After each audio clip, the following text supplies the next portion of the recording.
सभी मेरे मीडिया के दोस्तों, हम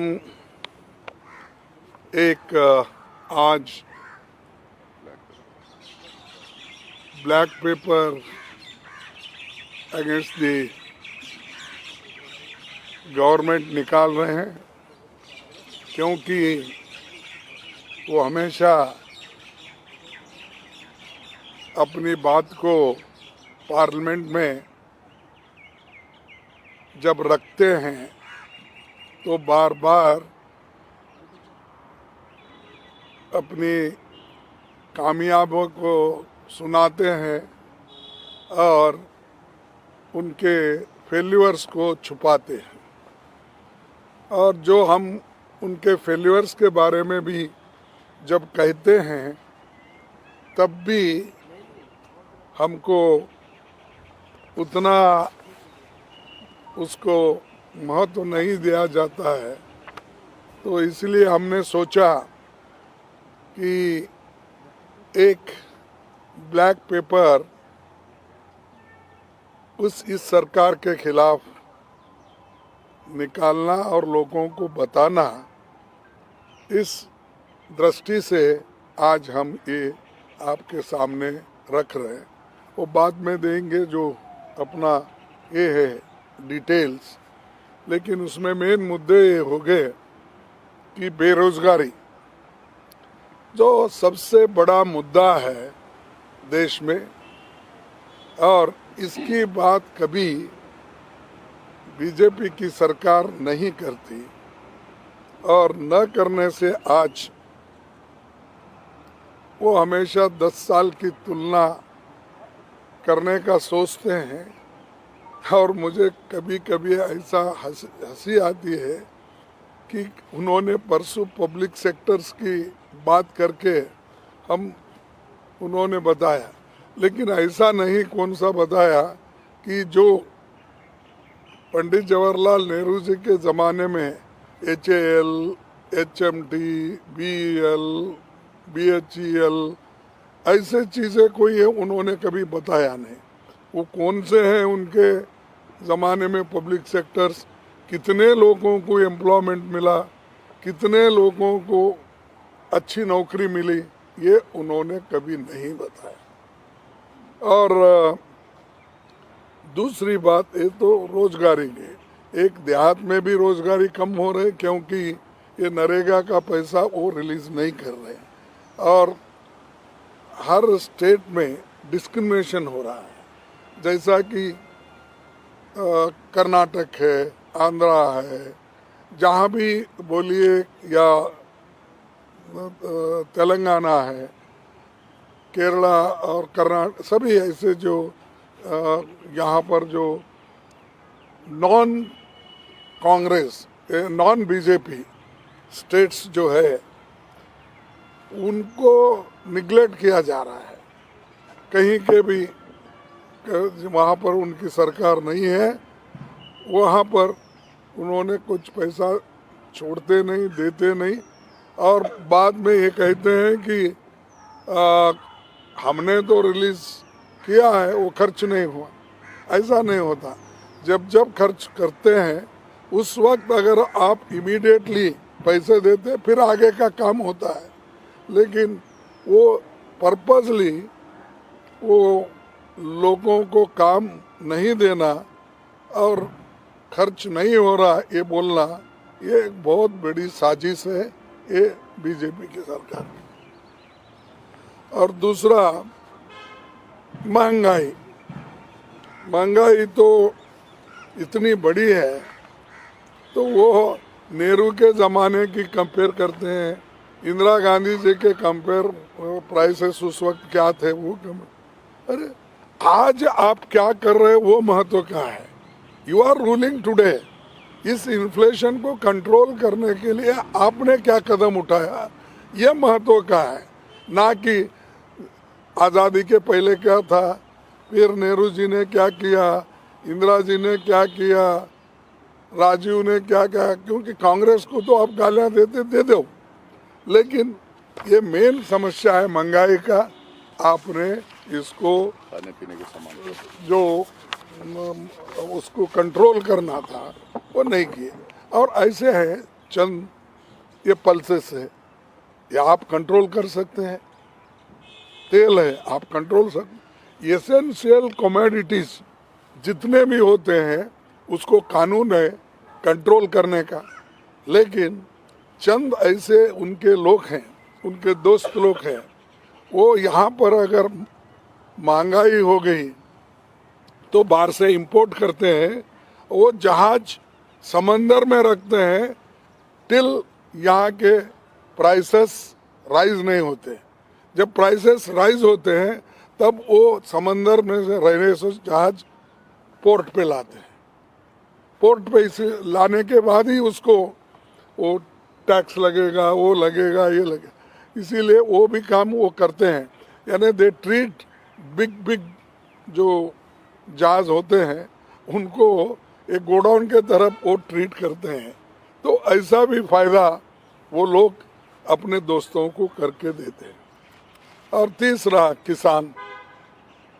किसान का हम नहीं बोल रहे, किसान लोग तो धरना बैठे यहाँ, और किसान लोग वहाँ पर 1 साल तक बैठे, उनकी कोई चिंता उन्होंने नहीं की, और 3 काले कानून लाके उन्होंने फिर बाद में वापस लिया। तो इसका मतलब ये है कि समझदारी नहीं है और उससे किसानों को फंसाया जा रहा है कि एक तरफ मैं एमएसपी ज़्यादा कर दूँ, बोले मैं किसान की आमदनी डबल करूँगा, बोले कहाँ है वो सब। और ये सब बातें पार्लियामेंट में उसका उत्तर या उसके बारे में कुछ नहीं बोलते, ना बेरोजगारी के बारे में बोलते हैं, ना महंगाई के बारे में बोलते हैं, ना किसानों के बारे में।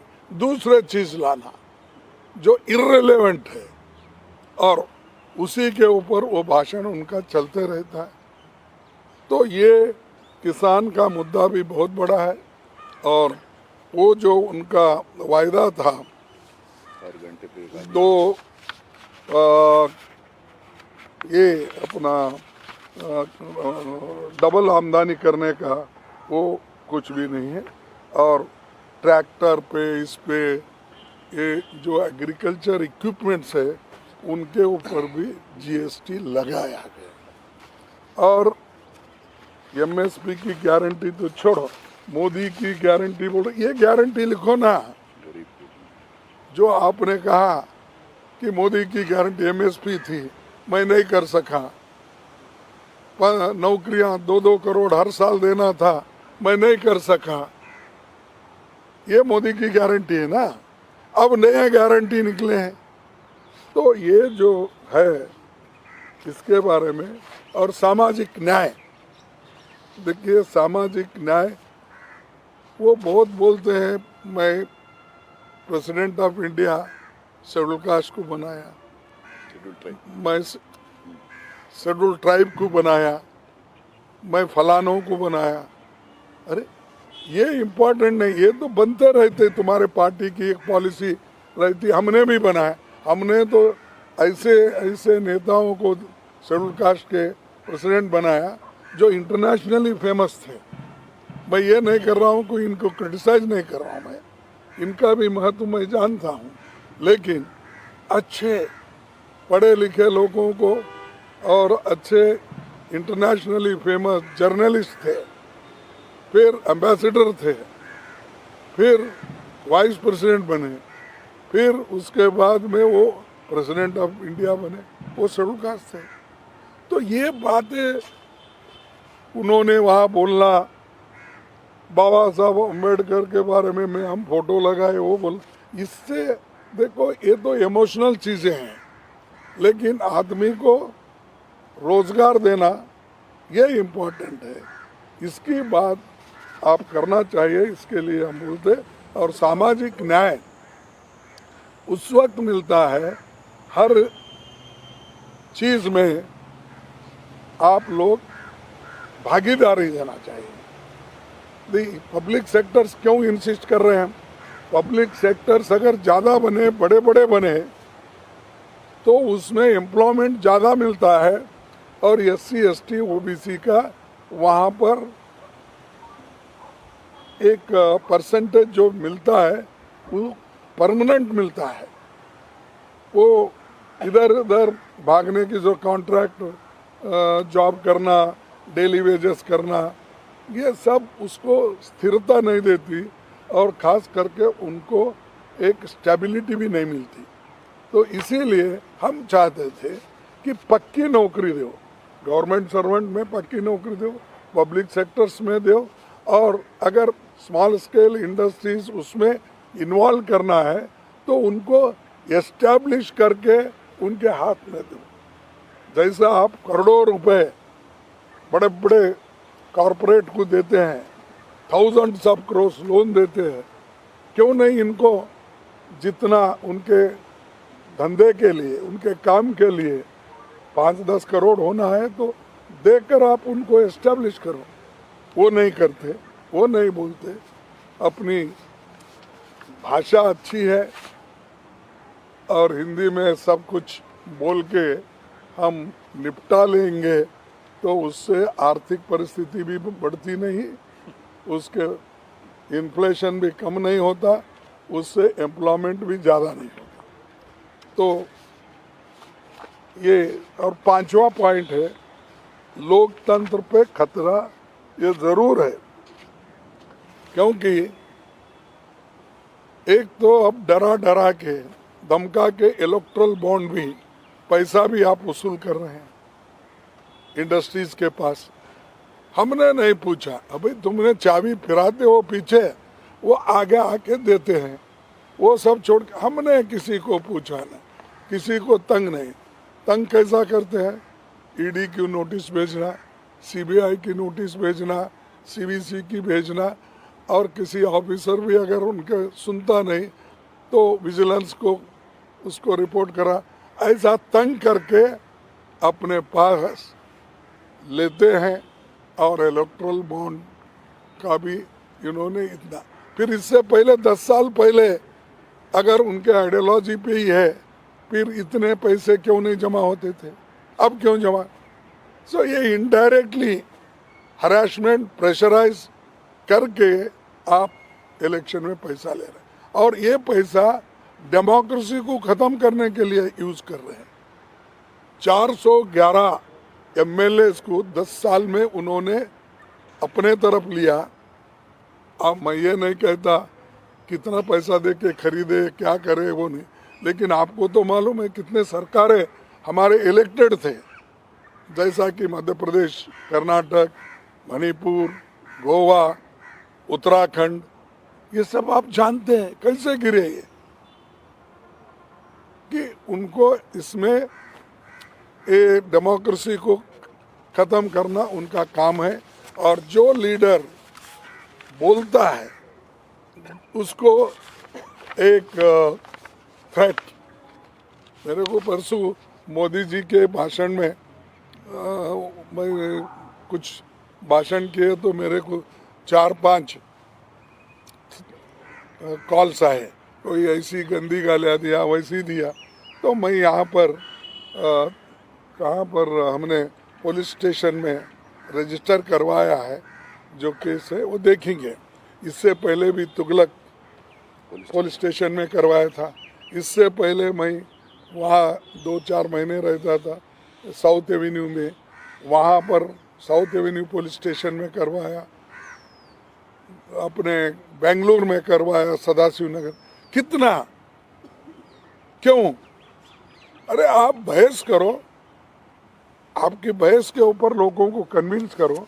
ऐसा लोगों को लगा के, डरा के हमको कमज़ोर करना चाहते हैं, तो हम कमज़ोर कांग्रेस वाले भी होने वाले नहीं, मैं भी होने वाला नहीं।